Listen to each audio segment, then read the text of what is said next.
अब जहेज का सामान खरीदने लगे। खरीदते खरीदते सारी दौलत खत्म।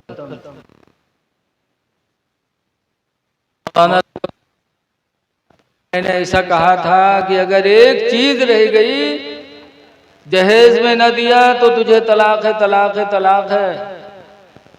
सारी दौलत खर्च हो गई जहेज खरीदते खरीदते, लेकिन अब भी बहुत सी चीजें बाकी हैं। तो क्या मैं शादी कर दूं अपनी बच्ची की तो मेरी बीवी पर मेरी तलाक़ें तो नहीं पड़ेंगी?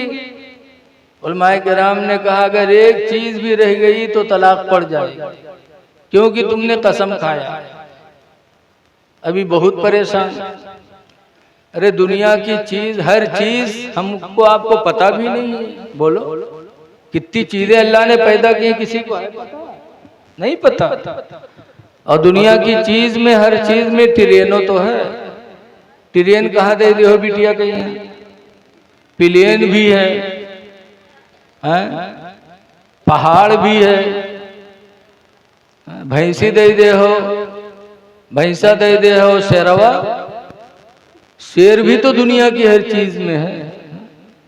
खटारा सपो तो है, सब है भाई दुनिया की हर चीज में। कहां से दोगे? अब मियाँ बीवी की नींद हराम हो गई तो बड़ा गड़बड़ हुआ। अगर बिटिया की शादी करते हैं तो हम दोनों रड़ुआ हो जाएंगे, अगर नहीं करते हैं तो बच्ची की जिंदगी बर्बाद होती है। कशमकश में मियाँ बीवी की नींद हराम। तभी एक दिन बीवी ने कहा सुनो, एक दिन इमाम मोहम्मद आए थे, 2 रुपया मांगा था, तुमने भगा दिया था। जाओ हो सके उन्हीं से पूछो, हो सकता है इसका कोई हल निकालें। गया मालदार इमाम मोहम्मद के दरवाजे पर, कहा एक मसला पूछने आया हूं। कहा क्या? बताया। तो इमाम मोहम्मद फरमाते हैं उस दिन 2 रुपया के बदले में 2 मसले तुमको सिखाता, तुमने नहीं दिया था। आज एक मसले के बदले में 10,000 दिरहम दूंगा। 10,000 दिरहम दोगे तो इस मसले का जवाब बताऊंगा।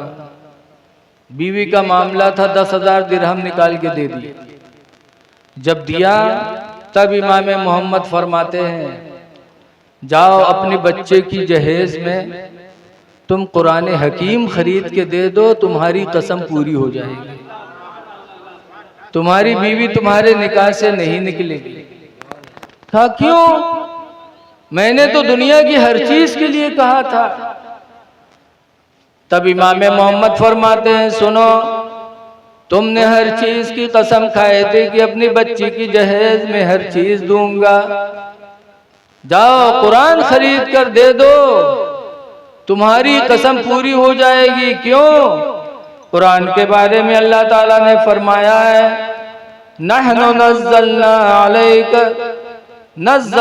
अलैकल कुरान नज़्ज़लना अलैकल किताब तिबयानन लिकुल्लि शै। नज़्ज़लना अलैकल किताब, है महबूब हमने तुम पर ऐसी किताब उतारी है तिबयानन लिकुल्लि शै, जिसके अंदर हर चीज का बयान है। हर चीज का बयान है कुरान में। तुम कुरान दे दोगे तुम्हारी कसम पूरी हो जाएगी, तुम्हारी बीवी निकाह से नहीं निकलेगी। लोगों, नबी के वसीले से अल्लाह ने हमें वो किताब अता फरमाई जिसके अंदर हर चीज का बयान है। तो अपने बच्चियों को कुरान पढ़ाओ। हुजूर ने फरमाया है बच्चों का सबसे पहला मदरसा माँ की गोद है। कौन गोद? माँ की गोद। तो जब बच्चियां पढ़ेंगी तब तो उनकी गोद मदरसा बनेगी। इसलिए अपने बच्चियों को भी कुरान पढ़ाओ, इसलिए कि हमारी माँ बहनों में बड़ी जिहालत है।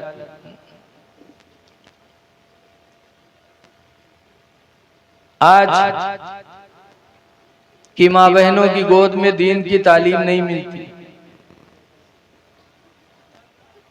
हुजूर ने फरमाया अपने मातहतों का ख्याल रखो। मातहत में बीवी आती है, औलाद आती है, भाई छोटे आते हैं। इसीलिए हदीस पाक में नबी हुरैरा काला काला रसूलुल्लाह सल्लल्लाहु अलैहि वसल्लम हजरत अबू हुरैरा से रवायत है, फरमाते अल्लाह के नबी ने इरशाद फरमाया, अस्तौसो बिन्निसाई खैरा, ऐ लोगों मैं तुमको हुक्म देता हूं कि औरतों के साथ भलाई करो। क्यों? फ़इन्नहुन्ना खुलिक़ना मिन दिल्इन, इसलिए कि औरतें टेढ़ी हड्डी से पैदा की गई हैं। हुजूर फरमाते हैं इनके साथ भलाई करो क्योंकि ये टेढ़ी हड्डी से बनी है, और टेढ़ी हड्डी सीधी करोगे तो हड्डी टूट तो जाएगी लेकिन सीधी नहीं होगी। ज्यादा सीधी करोगे इनको तो तलाक तो ले लेंगे लेकिन सीधी नहीं होगी। इसलिए मेरे नबी ने हर एक को याद किया, बीवियों पर भलाई करो क्योंकि अल्लाह ने उनको टेढ़ी हड्डी से बनाया है। आज इस जमाने में बात बात पे तलाक ना दिया करो।